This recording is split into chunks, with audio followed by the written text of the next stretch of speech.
요시야 왕의 행적에 대해서 계속 다룹니다. 오늘 본문을 보니까 요시야 왕 또한 저 히스기야 왕과 마찬가지로 모든 것을 신앙적으로 정비한 다음에 유월절을 크게 지키게 됩니다. 요시야 왕이 유월절을 지킨 때는 그의 재위 18년째라고 밝힙니다. 그래서 이것은 그의 나이 26세 때의 일이 됩니다. 8살에 즉위했기에 그렇게 되는데요.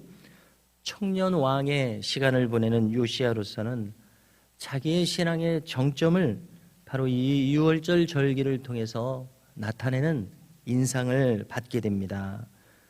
첫째 달 14일 유월절 어린 양을 잡았다고 했습니다. 이 유대력으로 첫째 달은 우리의 양력으로는 항상 3, 4월에 해당됩니다. 유월절은 곧 부활절로 이어지기 때문에 부활절 시기라고 늘 기억하면 됩니다. 여기서 이 유월이라는 말의 의미를 다시 한번 생각해 본다면 넘어간다는 의미가 있습니다. 그래서 영어로도 패스오버, 넘어서 지나간다는 그러한 의미를 가집니다. 즉 구체적으로 죽음의 사자가 유대인의 집에 이르러서는 그 집을 넘어가는 의미인 겁니다. 반대로 애굽인의 집은 그 사망을 피할 길이 없습니다. 유대인의 집이라는 표식으로서 문에 양의 피를 바르도록 했습니다. 그래서 이 양이 죽어서 그 피를 문에 바르게 되는 것은 바로 양이 대신 죽는 의미, 대속적인 죽음을 나타내는 겁니다. 그래서 이 유월절은 대속적 죽음의 원형이 되고 있습니다. 그리고 바로 이대로 예수님은 십자가에서 대속적 죽음을 죽으시게 되는데 바로 그 의미가 담겨져 있습니다. 그래서 신약에 와서도 예수님을 가리켜서 유월절 어린 양이라고 부르게 되는 것을 우리가 알고 있지 않습니까? 왜냐하면 그분의 죽으심으로 대신 우리가 죽어야 할 그것을 넘어가기 때문에 그렇습니다. 오늘 본문에 보니까 왕이 가장 선두에서 앞장서서 이 유월절 절기를 주관하고 있습니다. 그래서 왕이 나서서 제사장들을 격려하기 때문에 그들도 이 귀한 일에 대한 자부심을 더 크게 가지게 될 것이라고 생각합니다. 레위인에 대해서도 그들이 할 바에 대해서 충실하도록 격려하는 모습을 보입니다. 이미 앞선 세대의 다윗과 솔로몬 시대에 유월절 규례를 상세하게 세운 바 있었습니다. 그 세워진 규례대로 행하라고 명령했습니다. 그래서 이 일을 대단히 중요하게 생각하고 있는 요시야로서는 자신이 가진 개인적인 소유 중에서 막대한 수의 양과 염소 그리고 소를 제물로 내어놓고 있습니다. 그래서 양과 염소가 무려 3만 마리, 수소가 3천 마리라고 알려주고 있습니다. 그래서 또 갑자기 궁금해져서 이 소가 3천 마리면은 도대체 오늘날의 가치로 어느 정도 되는가 좀 궁금히 여겨져서요. 한번 찾아봤더니 최근에 한우 한 마리의 가격이 약 800만 원 정도로 보면 될 겁니다. 이렇게 따지면 소 3천 마리는 무려 24억 원 정도 되는 계산이 됩니다.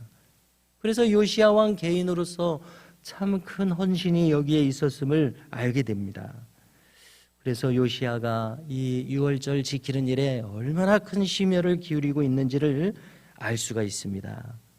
그러자 다윗 왕 시대에 있었던 놀라운 성전을 짓기 위한 그 헌신, 그 봉헌과 비슷한 현상이 일어납니다. 다윗 왕은 자신이 가진 막대한 그 재물을 성전 건축에 그 건축을 위해서 헌물하지 않았습니까? 그러자 방백들 백성들이 따라서 또 헌금을 하게 되었었는데요. 그와 비슷한 현상이 일어납니다. 그래서 방백들도 즐거이 희생제물을 드렸다고 합니다. 또 성전의 책임자인 힐기야와 스가랴와 여히엘도 양 2,600마리, 수소 300마리를 제물로 제공했다고 오늘 본문이 알려주고 있습니다. 그래서 지도자 한 사람이 얼마나 중요한가를 다시 한번 느끼게 됩니다. 그래서 이것을 우리에게 적용시켜 보면은 지도자만이 아니라 우리 각자가 교회에서, 가정에서, 또 우리 주변에서 나 한 사람이 지금 서 있는 이 자리가 대단히 중요하다는 것을 다시 한번 깨닫게 됩니다. 그래서 나 한 사람이 사소한 것이 아니라 나 한 사람이 내가 서 있는 이 자리에서 신앙적으로 행하느냐 그렇지 못하느냐, 이것은 참 중요한 일이 아닐 수 없습니다. 이렇게 해서 큰 이 유월절 절기 제사를 위한 모든 준비가 마쳐졌다고 합니다. 참고로 이 신약 시대의 유월절 규모에 대해서도 우리가 늘 좀 궁금한 면이 있는데요. 이번 기회에 다시 한번 언급을 해보고자 합니다. 역사가 요세푸스는 주후 70년 예루살렘 멸망에 대해서 함께 종군하면서 상세하게 기록한 유대 전쟁사라는 글을 썼는데요. 그래서 그는 그 신약 시대의 유월절 규모가 어느 정도였는지를 밝히고 있습니다. 그래서 한 해의 유월절 제물로 쓰인 양의 수가 약 25만 마리다라고 하고요.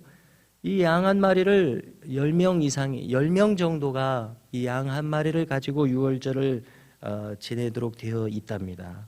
그러기에 이때에 예루살렘에 모인 사람의 수는 약 270만 명으로 계산되고 있습니다. 그래서 우리가 가끔 텔레비전에 보면은 메카나 메디나에 이 이슬람 사람들이 모여서 자기네들의 종교 행사를 벌일 때 사람들이 구름처럼 몰려들지 않습니까? 아마 그런 정도의 이상의 많은 수의 사람들이 모이는 그러한 절기였으리라 생각이 됩니다. 전 세계의 유대인들이 모이기 때문에 그렇습니다.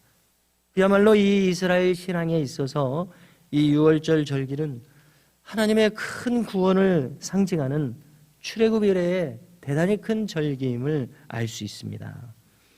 자, 이제 준비를 마치고 의식이 집례됩니다. 제사장들과 레위인들이 자신들의 역할과 반열에 따라서 자기의 섬기는 자리에 섰다고 합니다.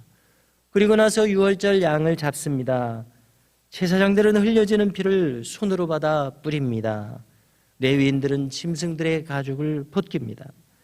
이렇게 해서 번제를 바칩니다. 그리고 남은 고기를 삶아서 백성들에게 속히 나누어주는 이러한 절차였습니다.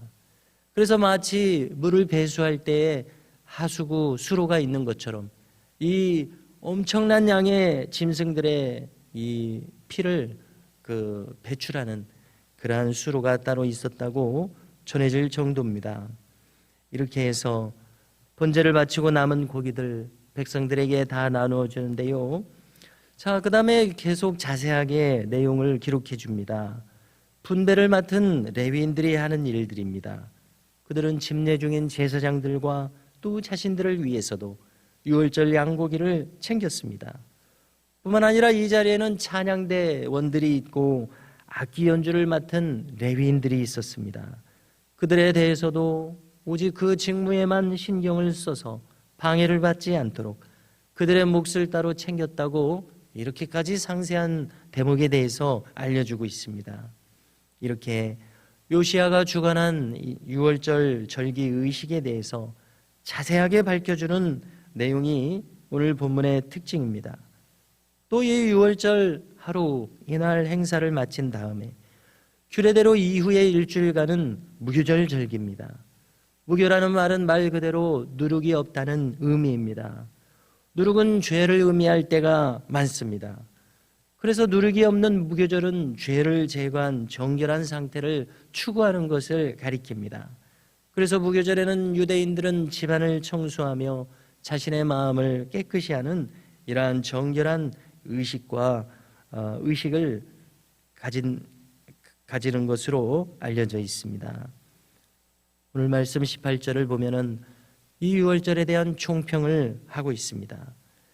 이 유월절은 선지자 사무엘 이후에 이스라엘 역사를 통틀어서 가장 크고 성대한 유월절 절기였다고 말합니다. 이전에는 이렇게까지는 지키지 못했다고 합니다.